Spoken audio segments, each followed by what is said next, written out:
Ladies and gentlemen, boys and girls, children of all ages, welcome back to the fastest growing, fastest rising post professional wrestling show in all of sports entertainment with your host, Roddy. Welcome to Ringside Conversations. Shout out Crashman Media. Please like, share, and subscribe, and also hit that bell button.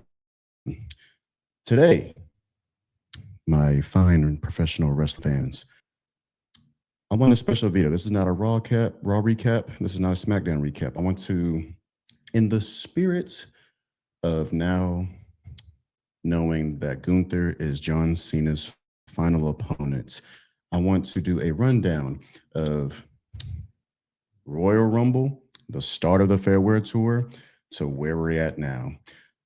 Mainly going to go over the big matches, which we have, I believe, 15 total matches to go over. I will say this. I am excluding the one match between John Cena and R-Truth on Friday Night SmackDown because that match was awful. It is easily the worst match on the retirement tour. So we're going to exclude that and talk about only the good stuff, which is everything else. Now, Royal Rumble. John Cena comes out as number 23. Of course, a sports fan knows how important that number is. He comes out, eliminates Braun Strowman, and then eliminates Finn Balor. He then proceeds to have an iconic moment with the one and only Tribal Chief Roman Reigns, into which the two have the most intense face-off, remnants of their face-off back at SummerSlam, back when the Tribal Chief was the Universal Champion.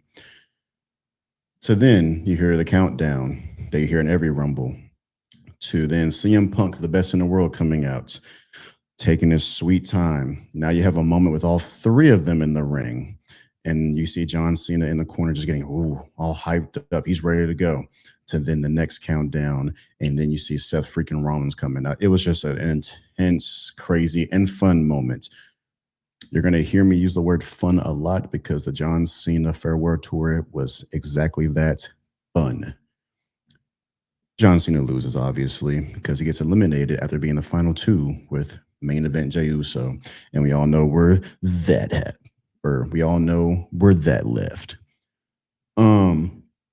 Fast forward to where John Cena hosts Royal Rumble, basically puts himself in the Elimination Chamber. First glimpse of John Cena heel-ish tendencies.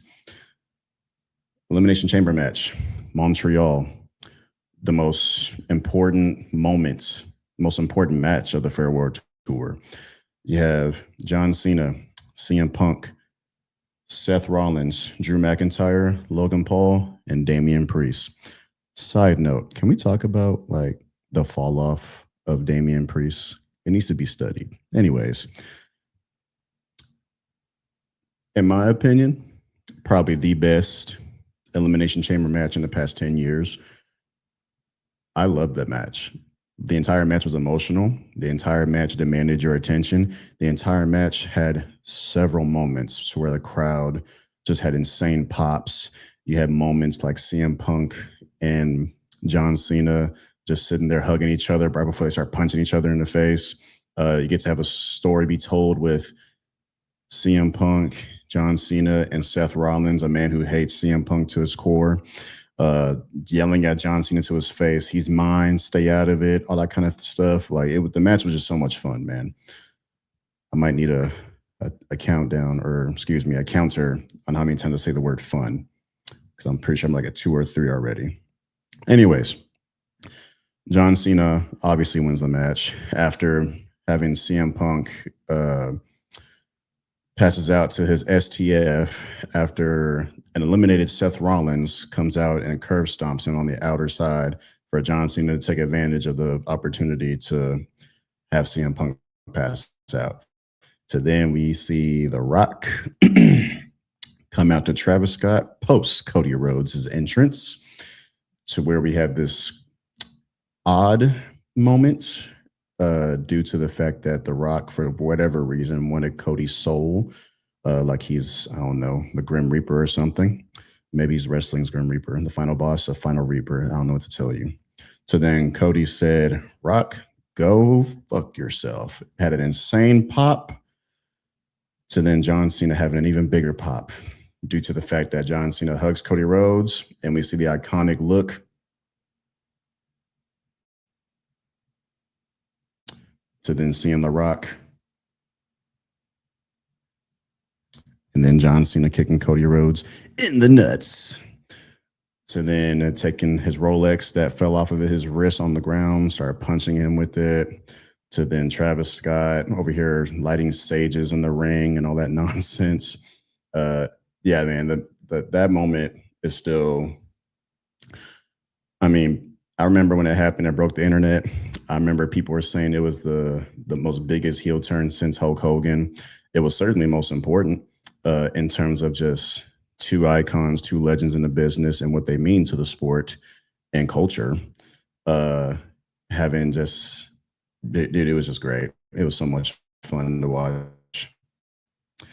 To fast forward to John Cena's first and perfect opponents during his heel turn, and that was against the Randy Orton. I was so excited whenever SmackDown came to Fort Worth, Texas, and in the Dickies Arena, because me and one of my buddies, shout out Brusk, went and we got to see two legends in the business, like face to face in person, and it was just such a fun time, man. It was almost like, or excuse me, it was also just as fun to see like a heel John Cena in his works. Like I remember, I believe a kid in the audience even like loved John Cena, and he had meant like showed kid on TV and everything. It was just so much fun. It was just so much fun. So then at post promo, John Cena starts kicking the mess, stomping a mud hole in Randy Orton. I'll pull up a clip for you so you can watch it. So then Randy Orton being able to get back up and be the last man standing in that confrontation, even held the title up in post turnbuckle. So now at Backlash, again, I'm using the word fun again, man. Like John Cena versus Randy Orton was such a treat, such a privilege to watch. And I love how you're going to see a theme of how just overbooked a lot of John Cena's heel matches were, man. It was a mess, but it was a fun mess. Like the match was so good too. It was one of my favorite ones in the Farewell Tour in terms of just John Cena's one-on-one matches. He is, I mean, both of them. I mean, talk about 2009 rivalry of the year. They both did not miss a step in terms of their in-ring chemistry with each other, and they're going back and forth. We're seeing more of heel Cena in the works. I just noticed that I chat. Guys, I missed WrestleMania 41. Like the night that he beat Cody Rhodes at WrestleMania. Pardon me and forgive me for being just so excited on the funness of John Cena to where I overskipped just the match that made him the never seen 17. Please forgive me. The match wasn't that good though. And let alone WrestleMania 41, I feel like as a fan base, we were asking for a lot because of WrestleMania 40. I mean, you can look at both main events of WrestleMania 40, night 1 and night 2, and it was just unfair, dude. Like, and even night 1 at WrestleMania 41, that was the best match on the show. CM Punk, Seth Rollins, and Roman Reigns. And then Paul Heyman turns his back on the Tribal Chief and CM Punk, his best friend, and joins again with Seth Rollins. So then we have the most important match, John Cena. First time we're seeing John Cena heel. And albeit on purpose, the match of that magnitude, it did not hit home with me. Me specifically. I'm not speaking to all wrestling fans, but the match was not good. And then Travis Scott coming out, getting crossroad by Cody, to then Cody getting hit in the face with the championship, and that's how he loses. It's like my man like bled and got whipped by The Rock just a year ago. Been through so much worse, and you get hit in the face with the title and lose. I don't know. Overall, that match was just not that great, but it was fun to get to see, I guess, heel Cena in the ring. And I say fun with a lowercase f. Going back to Backlash against Randy Orton, where it was fun with a capital F. My favorite part of the match was exactly the overbooked mess that was happening. John Cena, if I remember correctly, John Cena knocks out the referee. Randy Orton hits John with the RKO. There's no referee. So next thing you know, Randy Orton's like, where's the ref, whatever the case may be. So then, in typical Cena fashion, he just sits there, all beat up or whatever. And then we get to see a referee finally come down. So then that referee gets knocked out. And then we see Randy Orton get the upper hand again, then he pins Cena, to which instead of referees coming out, Nick Aldis and like some just other authority people come out and try to like check on the referee that just got knocked her out, the second one. So then Randy Orton being frustrated, which valid crash out, by the way, because he eventually RKO's his boss, which again, valid crash out, and the other 3 or 4 dudes that were in the ring. So then we get to see a moment that we have not seen in a long time, and we still have not seen it, but we almost got to see a Randy Orton punt. He was starting to hear voices in his head, and it was going to be such a good time. So then R-Truth, of all people, John Cena's biggest fan, his brother from another mother, come in and try to save John from being punted. Excuse me. So then getting owed. And then John Cena low blows Randy, gets the upper hand, gets the 1, 2, 3. Backlash versus Randy Orton was my third favorite John Cena match in this Farewell Tour. So then we fast forward after weeks of John Cena blaming the fans, making kids cry. We get to see a nice, easily the funnest match in terms of just like purely entertainment. We got to see John Cena come out in Saturday Night Main Event versus Ron Cena, R-Truth. R-Truth was wearing John Cena gear, and he came out to John Cena's music after Cena was already in the ring. The match is not a long match at all. I want to say the match was like barely 10 minutes, but it was 10 minutes of fun. We even got to see John Cena do his 5 moves of doom. So then Ron Cena capitalize and do the traditional 5 moves of doom, to the craziest near fall of the match where he hit him with the AA and John Cena kicks out. This was not a championship match, so John Cena got to play with all of our hearts as he did, and have the belt ready to hit Ron upside the face like he did Cody Rhodes, like he did Randy Orton. And instead, he had a moment where he's like, oh my God, what am I doing? It's wrong. Of course, it was a ruse, because as soon as you get the title back to the referee, R-Truth gets all happy and starts jumping up and down, tries to hug Cena. She gave him a handshake. John Cena low blows him, AAs. John Cena wins. Albeit it was not really a squash match, but kind of a squash match. It was still way better than that stupid Friday Night SmackDown R-Truth match. That was the dumbest match ever. Money in the Bank. Cody Rhodes and Jey Uso versus Logan Paul and John Cena. I don't have too much to say about this match, mainly because the match literally was, from beginning to end, a well thought out book, in my humble opinion.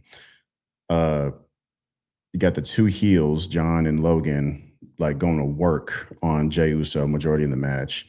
Obviously, being Cody Rhodes is going to try to get his title back later on in the year. They were working cohesive. I mean, every time Logan Paul did a move to where that Jey Uso fell on his back, you just see John Cena in the background, like just hyping his man up, right? Until one tag in made by John Cena that caused Logan Paul to be like, "Hey, man, like I was doing fine, you know." So then they started pushing each other. They started yelling at each other. Logan Paul even said, "I know you John Cena, but I'm Logan Paul," which gave Jey Uso enough time to tag in Cody. Cody gets the hot tag. And fast forward, John Cena was going to put Cody through the announcer table to then get speared by Jey Uso. So then Jey Uso is laying on the table, and then Logan Paul does a crazy moonsault onto the table and just looks dead. I love how just so like in character Logan Paul was in that moment, just sitting there like bro, just like got hit by a brick wall. To then Cody Rhodes pins John Cena, which was a correct call. Match was fine. Not one of my favorites, but it was fine. This match though, Night of Champions, sits well in my heart. This was, in my opinion, the best match of the John Cena Farewell Tour. And I know some of you are probably like, bro, did you see against AJ Styles? I'm going to talk about the match with AJ Styles. But right now, we're going to talk about Night of Champions versus CM Punk.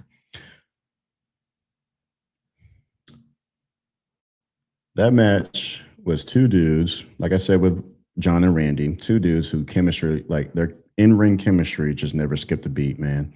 They never lost a step. Like it was so beautiful to watch them wrestle, dude. Like, and the crowd was so into the match. Like both wrestlers had their momentums. Both wrestlers it was just a well thought out story to where I talk about overbooked messes. This match was one of them. You get to a moment in the match where John Cena is about to do his 5 moves of doom: shoulder block, ducks to the clothesline, back suplex, 5-knuckle shuffle, AA. By the second shoulder block, he knocks out the referee. Afterwards, CM Punk hits John Cena with a GTS, and he realizes no referee after trying to pin him. So he's over here on the apron telling someone come out. And who comes out? Money in the Bank winner, Seth freaking Rollins, and the rest of the division. And I thought this part was so like intense, dude. Like I remember like going back watching it, still made me feel the same way. Like you just see Seth coming out with Braun Breaker and Bronson Reed and Paul Heyman holding his briefcase. And excuse me. And CM Punk is just like, he wants to smoke. Then Seth Rollins sends his goons out to try to beat up CM Punk. For the most part, they do an all right job, especially the weird botch powerbomb they gave him on the outside. So then Seth Rollins calls out a referee, and it's little Nate, Charles Robinson. We love you. Bro got cooked. He got clocked by John Cena. John Cena, if you're trying to try out for the Dallas Cowboys defense, we would love to have you, especially in our linebacker core. Bro got railed, and John has a moment with Seth Rollins in the ring to where Seth is frustrated because he's ruining his money as a big cash in. And then afterwards, John Cena AAs him. And then the remaining portion of this part is basically CM Punk and John Cena working cohesive to take out Seth Rollins, to take out Braun Breaker, to take out Big Bronson Reed. They were assisted by Penta and Sami Zayn, who had issues with Seth Rollins in the division.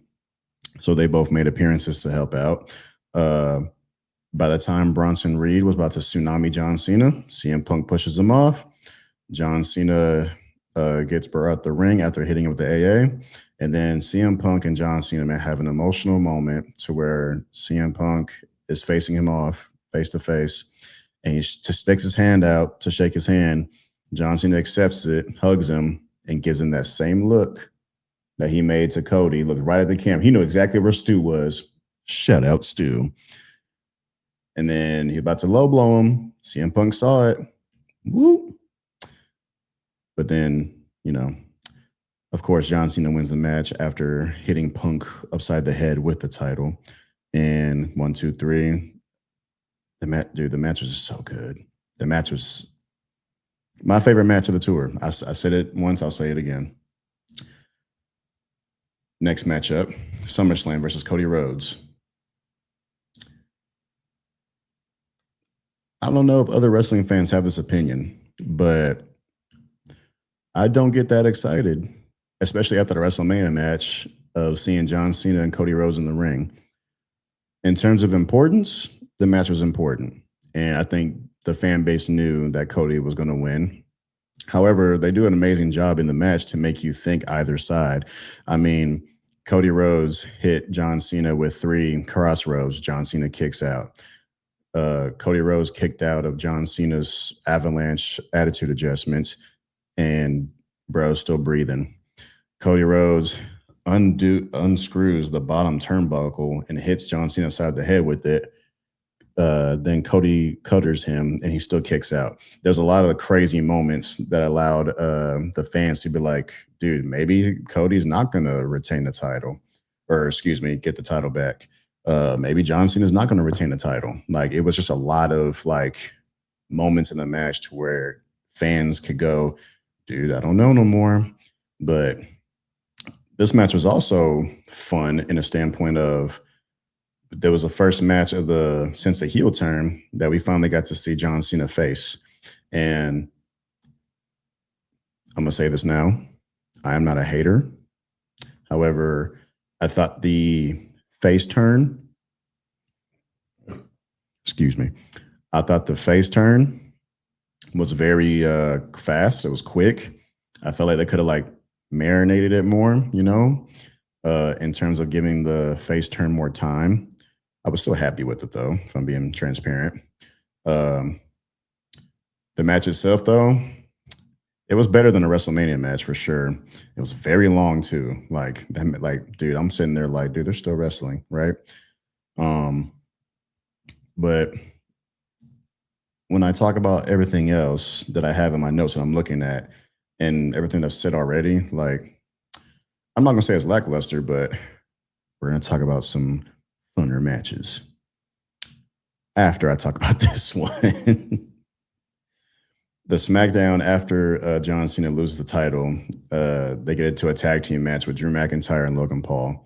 The match was good. It was fine. It was fun. It was a fun tag team match. I'm not going to speak too much on it because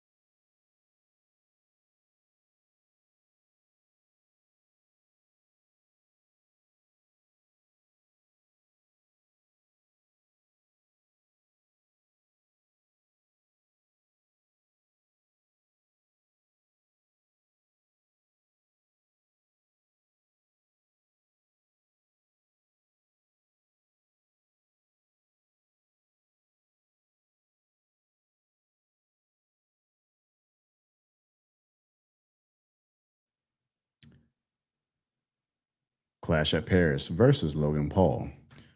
In my opinion, this is to date Logan Paul's best match in his WWE career.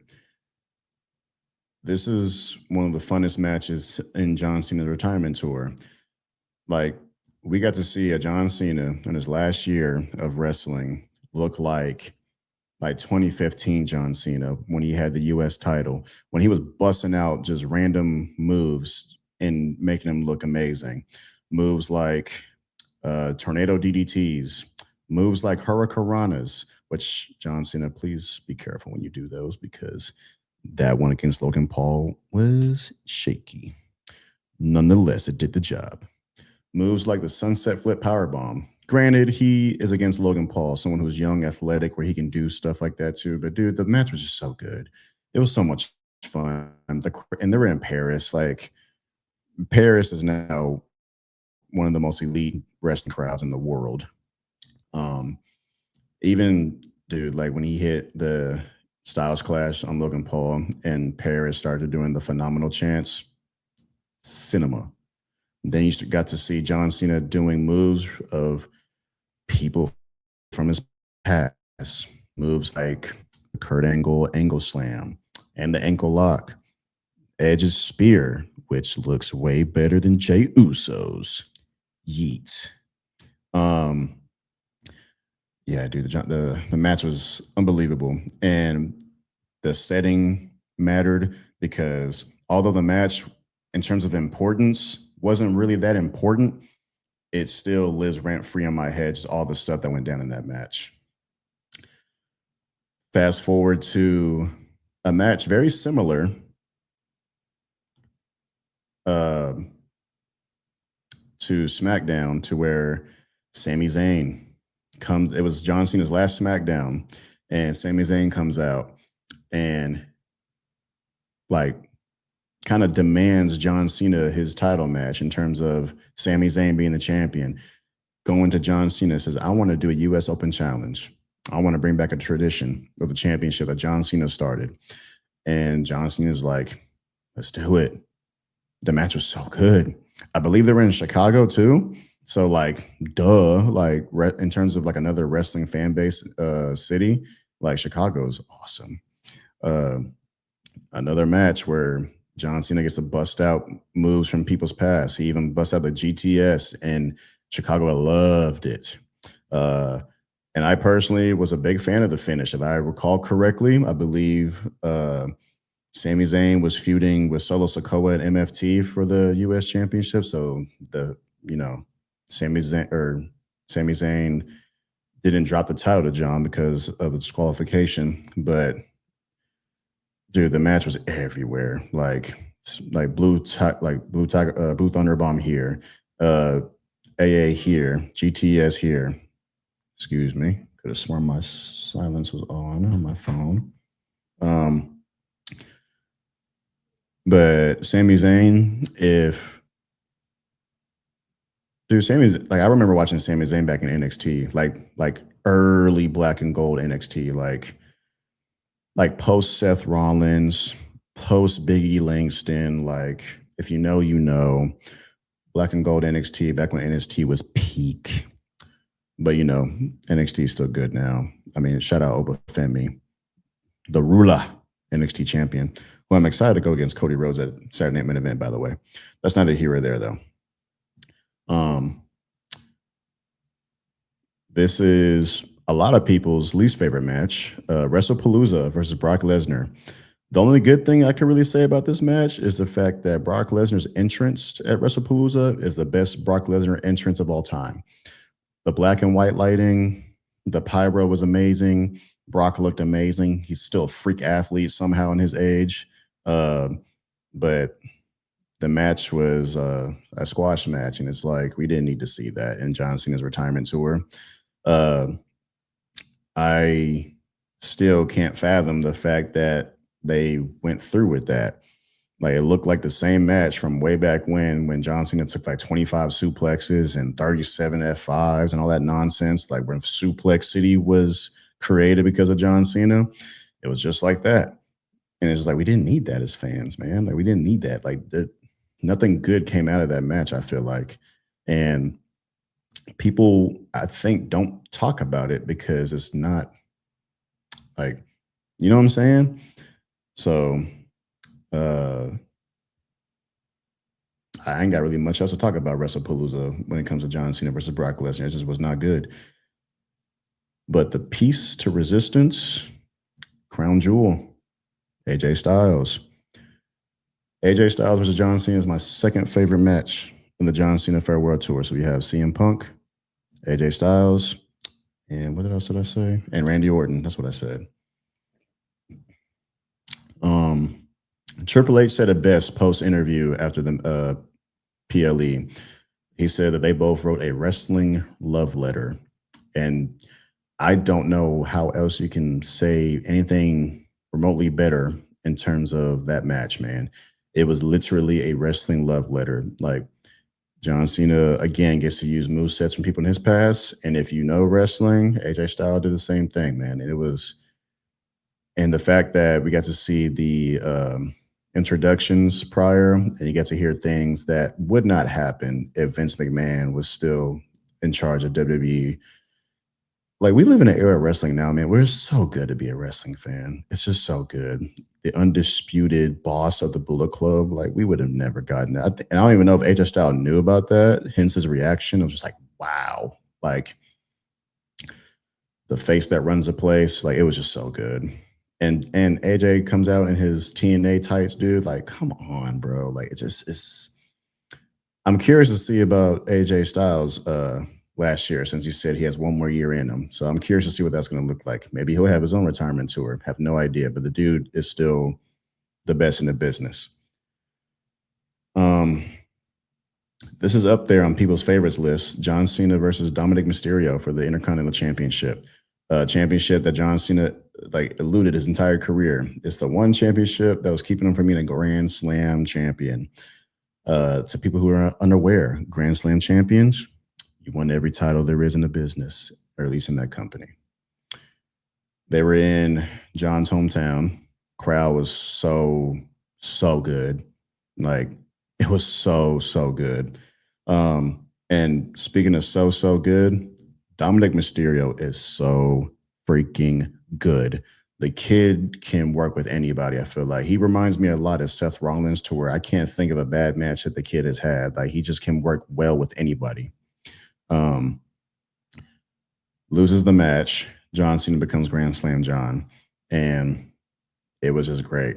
And the matches they had afterwards was great. When John Cena lost it and back to Dom, when Liv Morgan came out and surprised everybody and all that, like, that match was better than the first one. And it's like, that's crazy to think they can have a match better than the last one. The kid's creative, man. The kid's so good.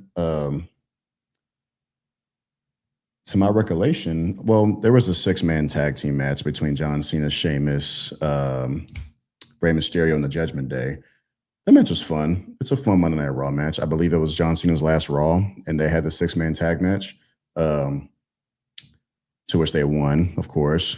And one fun moment from that is the fact that Sheamus was in the middle of all three of them, about to start pounding everybody's chest on the aprons.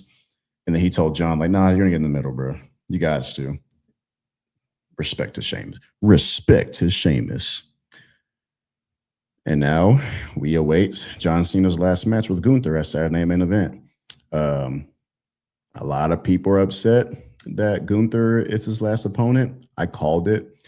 I don't think they would have brought him back with his old theme song and have him be so dominant if they weren't going to have him do that. I feel like as wrestling fans, we're so quick to judge prior to the product happening. Product meaning the match. And granted, I mean, WWE has given us years, decades of reasons to do such things in terms of poor booking, wrong booking, hot take, like, you know, like, this guy shouldn't have gone over, this guy should, or whatever the case may be. But if I can encourage anything, man, is this is John Cena's last match. And instead of judging the person facing him, we need to just sit back and realize that this is his last time in the wrestling ring. And we need to just sit there, watch with a smile on our faces and potentially tears in our eyes, because we're not going to see him in a ring ever again after this.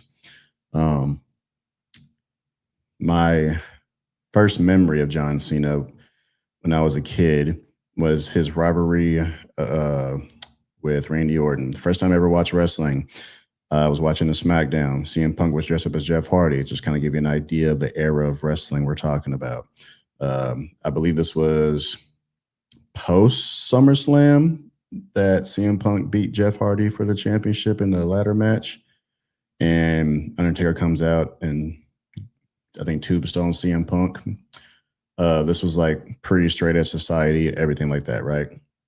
I remember being a kid so excited when I saw it in my living room, and then I found out, oh my God, they have a Monday Night Raw show too.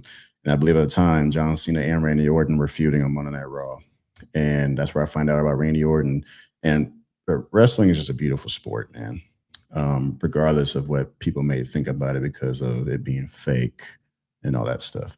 But that's neither here or there, man. Again, John Cena, last time is now. Saturday Night Main Event. I hope you guys enjoyed the video today. Please stand by for next week's video. Like, share, comment, subscribe. All my socials are going to be Rodeo_Texas, but please, again, subscribe. Ringside Conversations with Roddy. Please subscribe, Creshman Medias. And I love you guys. And if I could give you guys a question in terms of wrestling, you know what? We'll keep it simple. Who's your favorite wrestler of all time? Okay. I know I'm wearing Stone Cold Steve Austin hat and a shirt, but the Tribal Chief will always be acknowledged. And I just want you to understand that. See you guys later.